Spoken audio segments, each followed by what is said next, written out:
Praise the lord అందరికీ. Ebenezer అనే ఈ కార్యక్రమం ద్వారా దేవాతి దేవుడు నాకు ఇచ్చిన ఇంత గొప్ప అవకాశాన్ని బట్టి దేవుడు నామానికి మహిమ కలుగును గాక.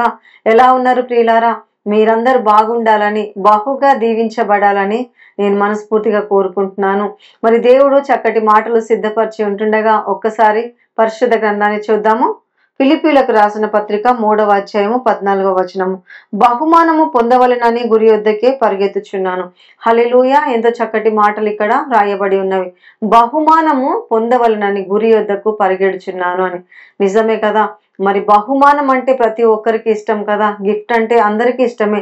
మరి ముఖ్యంగా చిన్నపిల్లలకైతే మరి బహుమానం ఇస్తున్నారు అని మరి అక్కడ గేమ్స్ కానీ ఆటల పోటీ కానీ పెట్టినప్పుడు చిన్నపిల్లలు చాలా సంతోషిస్తూ ఉంటారు.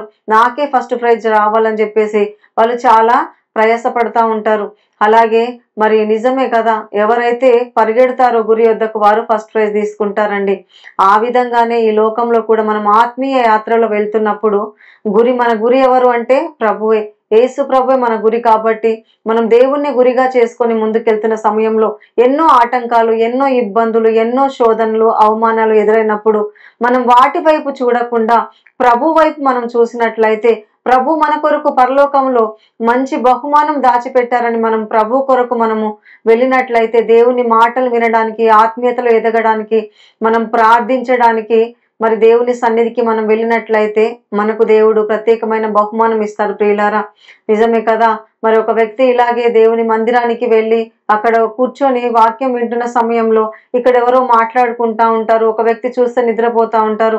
మరి ఇంకొకరు చూస్తే వాళ్ళు అక్కడ చాలా నవ్వుకుంటా ఉంటారు. ఇలా చూసి అతను ప్రతిసారి వెళ్ళి దేవుని యొక్క సేవకునికి అడుగుతా ఉన్నారు, ఏంటండి ప్రతి వారం మందిరానికి వచ్చినప్పుడు ఎదుగో వీళ్ళ ఉన్నారు, వాళ్ళు అలా మాట్లాడుకుంటున్నారు, వీళ్ళు నవ్వుతున్నారు, వీళ్ళు నిద్రపోతున్నారు అని చెప్పేసి అన్నప్పుడు సేవకులకు ఇలాగే కంప్లైంట్ ఇచ్చినప్పుడు మరి సేవకులు ఒక రోజు అంటారు, సరే బాబు నేను ఈసారి నీకు ఒక సలహా ఇస్తాను, అలా చేయాలి అన్నప్పుడు చెప్పినప్పుడు విని మరి సేవకులు అంటారు, నీకు ఒక గ్లాస్లో వాటర్ ఇస్తాను, ఆ వాటర్ నిండా ఉన్న వాటర్ తీసుకొని మందిరం చుట్టూ 3 సార్లు నువ్వు తిరిగి రావాలి, కానీ ఒక్క చుక్క కూడా నీళ్లు పడకూడదు అన్నప్పుడు సరేనండి నేను అలాగే చేస్తానని తిరుగుతారండి. 3 సార్లు వెళ్ళి చుట్టేసి వచ్చినప్పుడు మరి సేవకులు అడుగుతారు, ఏంటయ్యా 3 సార్లు తిరిగావు కదా, మరి నీళ్లు కింద పడ్డాయా ఒక చుక్క అని అంటే ఒక్క చుక్క కూడా కింద పడలేదండి. చాలా జాగ్రత్తగా నా మనసంతా, నా యొక్క కాన్సన్ట్రేషన్ అంతా వాటర్ మీదే పెట్టి నేను తీసుకొని వచ్చాను పాస్టర్ గారు, ఒక్క చుక్క కూడా పడలేదు అన్నప్పుడు, అవునా ఇదిగో నీ స్నేహితులందరూ నిన్ను పిలిచారు కదా, నువ్వు వినలేదా వాళ్ళని,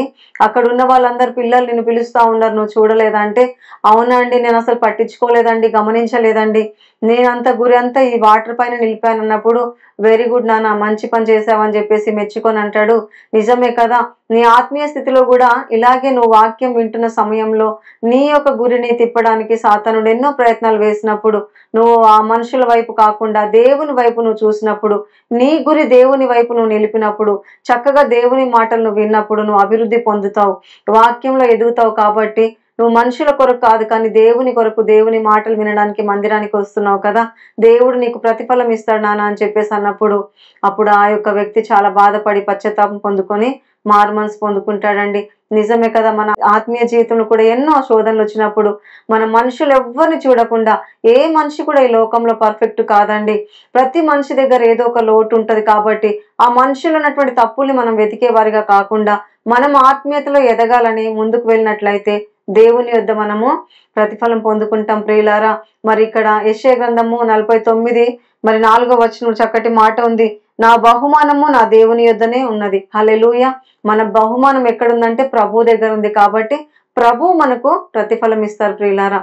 మరి ఈ మాటలు నా కొరకే అని విశ్వసించినట్లయితే ఏకీభవించండి. చిన్న ప్రార్థన చేసుకుందాం. స్తోత్రం నాయన, పరిశుద్ధుడా గొప్ప దేవానికి వందనాలయ్యా. అవును తండ్రి నాయన, ఎంతో చక్కటి మాటలు మా కొరకు మీరు సిద్ధపరిచినందుకై మీకు వందనాలు చెల్లిస్తున్నాను. ఫిలిప్పీలకు రాసిన పత్రిక 3:14 చక్కటి మాట ప్రవ్వా, గురి యొద్దకే నేను వెళ్ళడానికి పరిగెత్తుచున్నాను అని ప్రవ్వా అయ్యా నీ భక్తుడు సెలవిచ్చినట్టుగా అవును తండ్రి, మేము కూడా ఆత్మీయ యాత్రలో మా గురి యొద్దకు మేము వెలుచుండగా ఎన్నో ఆటంకాలు, ఎన్నో బాధలు, నిందలు, అవమానాలు ఎదురొచ్చినప్పుడు నాయన వాటి వైపు చూడకుండా జీవం గల దేవుడైన నీ వైపు చూసి నీ వద్ద మేము బహుమానం, ఆశీర్వాదము, దీవెనలు, ప్రతిఫలం పొందుకోవడానికి ప్రవ్వా కృప చూపించండి నా తండ్రి. నీకు వందనాలు. ఈ మాటలు మా కొరకే మీరు సిద్ధపరిచి ఉన్నారయ్యా. వాక్యానుసారమైన జీవితంలో ప్రతి ఒక్కరికి మీరు అనుగ్రహించండి. ఆత్మీయతలో ఎదిగి ఫలించి మెండైన ఆశీర్వాదం పొందుకోవడానికి కృప చూపించమని యేసు నామమున ప్రార్థిస్తున్నాము తండ్రి. ఆమేన్. ప్రైజ్ ది లార్డ్ అందరికీ. ఈ యొక్క మాటలు మీకు ఒకవేళ ఆత్మీయంగా బలపరిచాయి అనుకున్నట్లయితే అనేకులకు షేర్ చేయండి, కామెంట్ చేయండి, అలాగే సబ్స్క్రైబ్ చేసుకోండి. Praise the Lord. దేవుడు మిమ్మల్ని నిండాలుగా దీవించును గాక.